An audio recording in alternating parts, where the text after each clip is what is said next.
Bismillahirrahmanirrahim. We have another question.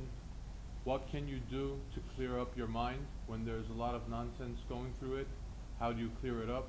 I do have a Shaykh, but I don't know how to approach him. Well, the first thing you have to do is approach him. You don't know how, you must approach him. And if that Shaykh is powerful enough, like I said, there's so many different Shaykhs, so many different levels. That Shaykh is a powerful one. You must be able to approach him. If you cannot, you're going to approach his representative. If you cannot, there must be a Jamaat there that you can approach. Allah is saying, be a Jamaat. Allah is saying, be with the Salihin. Be with the Salihin. That is an order. He's not even saying, be Salihin, because he knows that we are weak. Be with the Salihin. Be with the Jamaat. If you're alone, that time Shaitan can easily attack you. If the animal is alone outside of the flock, then wolves and hyenas and coyotes can attack it very easily. But when we're with the flock, even if you're the weakest one, there are others who can protect you. In association, in gatherings, maybe there's one hidden friend of Allah there, that he opens his hand and because of his dua, all your troubles are going to be lifted. It is important to be, yes, to be a Jamaat, to be a community. So if you cannot reach your Shaykh, reach his Jamaat. Be with the Salihin, be with his Jamaat. Being with the Jamaat too is not just to sit and to have fun and to eat and to drink and to socialize. That's not a holy gathering. That's a gathering also for the dunya. You say, oh, I'm not cheating, I'm not lying, I'm not doing anything. No, you're not. But when we look according to the criterion of ihsan, you've forgotten your Lord. Any gathering that you're not mentioning Allah and His Prophet, you have forgotten your Lord. And it's not blessings that's going to come down. You may not cheat, you may not lie, but you have forgotten your Lord. Zikr, physical zikr, and the zikr that goes on inside of you. Once you start hanging out with the Jamaat, you know, okay, then these are the things that's going to help us to remember. Tasbih, it is important. They're so opposed to tasbih, although there's a tasbih belonging to Abu Hurairah. There's a tasbih that Holy Prophet ﷺ used to have. They used to make tasbih throwing stones. Tasbih, it is important because that helps you. And this helps you because you're speaking, you're saying Allah, Allah, Allah, Allah, Allah, and you're talking to people. You may forget. And you're speaking to people. Then you remember, I'm holding a tasbih. Let me say more Allah, Allah, Allah, Allah, Allah, Allah. And there's a time. This is a reminder of Allah.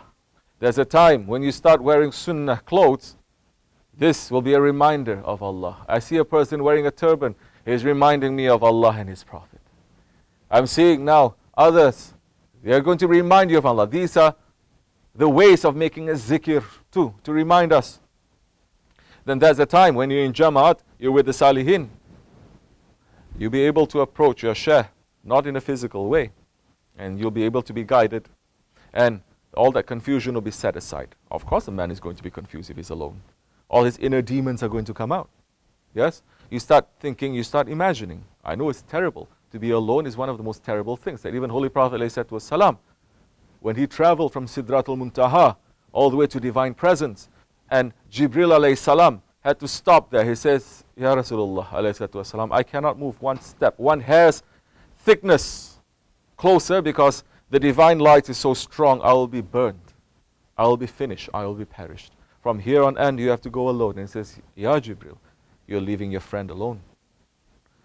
And Awliya Allah, they are saying, I forgot the actual number, but something like 7 times 70,000 years, Holy Prophet traveled alone, meeting Allah.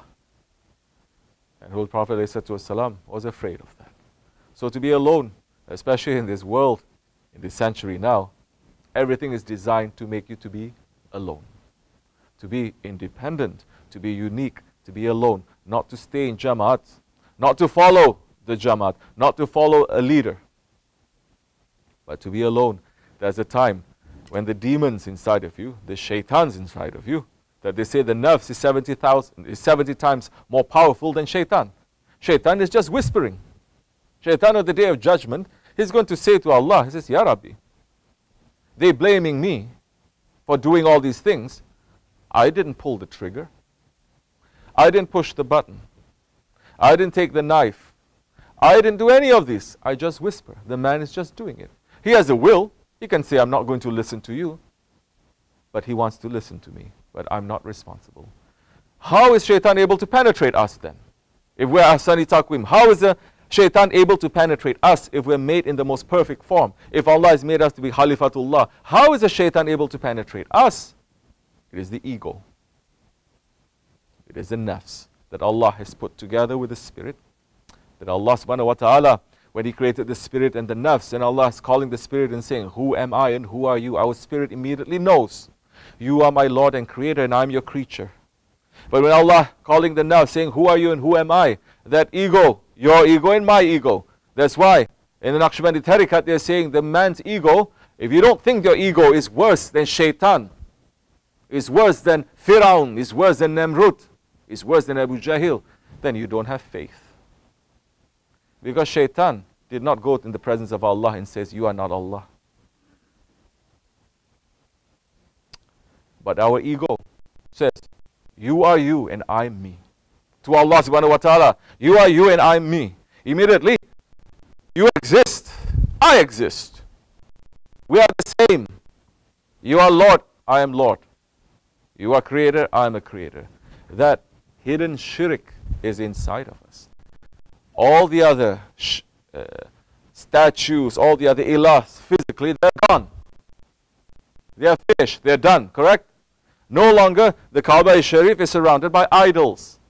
But as the Holy Prophet ﷺ is saying, when he returned from the war, he says, now I've returned from the small jihad to the bigger jihad. They ask him, what is a bigger jihad? What can be a bigger jihad than losing your life, losing your property, losing your loved ones, destroying everything for the sake of Allah, sacrificing everything for the sake of Allah? Is saying, now is a struggle against your ego. That is the bigger jihad. And that is what tariqats, they are concentrating on. Because now we're looking at the hidden shirk. Because as long as that ego, we're not controlling it under our control, then the ego is controlling us. And the ego is capable of saying, you are Allah, I am Allah. Shaitan, one mistake he did. One. Allah is saying, bow down to Adam alayhi salam. And he says, no, I will not. You made a mistake. I will not. I'm more superior to him. He understood the reasons. There's secrets to that too. It's not just bowing down to Adam alayhi salam, making sajda. The angels are making sajda. Understand what that means. That means that Allah subhanahu wa ta'ala is saying, now that one that you make sajda to, he is superior to you. You're going to take knowledge from him. He is going to teach you about me. You are not coming directly to me. You have never. But now I put someone there who's going to represent you. Because humans have been created for what? To represent Allah. Who is Adam alayhi salam? Who is in Adam alayhi salam? All of us. All of us are in Adam alayhi salam. Primarily the Holy Prophet alayhi salam. Making sajda, meaning now we must know, we must take whatever Allah has given from him. Shaitan says no. But one mistake he did. How many times we disobeyed Allah? If we are sincere, which I think everyone is, we understand. How many times have we disobeyed Allah? So now tell me that the ego is not worse than shaitan. Shaitan still believes in Allah. Shaitan never says there is no Allah. Every time we are complaining, we're saying, why are you doing this to our Lord? We are objecting. We have inherited the characteristic of shaitan. But he did it one time. If we are doing it continuously, we're in big trouble. Pray 5 times a day, 50 times a day you can pray. Read Quran 24 hours. It doesn't matter. You still have that inside. It is still rotten. In your heart, it is still rotten. Fix the heart, then the whole body is going to move. You don't fix the heart, the body may look healthy, but it's only a matter of time. It's going to fall. So, don't get confused. Be with your Shaykh. Take his teachings. Be in a Jamaat. Find. If you are sincere, if you're honest, then you're going to know. If a man has cancer, if he knows he only has X amount of days to live, he's going to run around trying to find a cure. If we understand the sickness that we're going through spiritually, we must run to find a cure, inshallah. It's a long journey. It's a journey that is going to continue until we die. Inshallah, may we pass from this world in safety. There's no guarantee. We are not like others who are saying, oh, just say one time and I'm saved, I'm saved, I'm saved. No, there is no guarantee. That time, because there is no guarantee, we're running for the sake of Allah. Our stations are going to rise higher and higher. Inshallah Rahman. Yes, Usman.